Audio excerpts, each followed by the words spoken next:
Hey everyone, welcome back to our channel. Today, we're diving into a super straightforward guide on how to transfer money from Remitly to your PNC Bank account in 2025.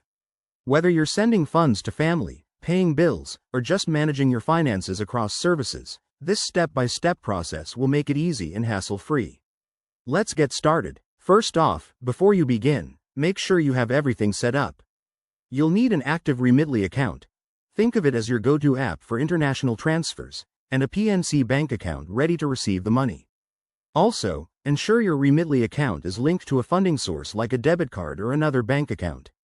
Step 1. Open the Remitly app or head to their website on your computer. Log in with your credentials.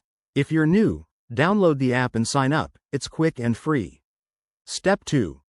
Once you're logged in, look for the Send Money or Transfer option, usually front and center on the dashboard. Tap or click on it to start a new transfer. Step 3. Select the recipient bank. In the drop-down or search bar, choose PNC Bank. If it's your first time, you might need to enter specific details like the account number and routing number for PNC. Step 4. Enter the amount you want to transfer.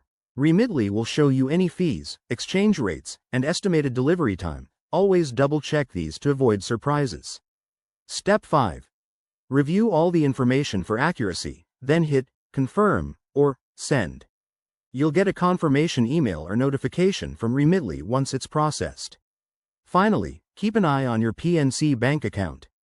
Transfers typically take 1 to 3 business days, depending on the banks involved.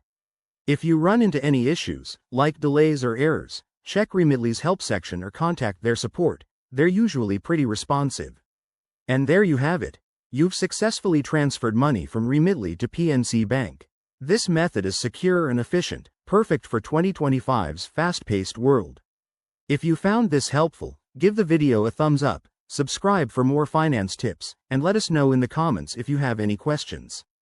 Thanks for watching, and see you next time.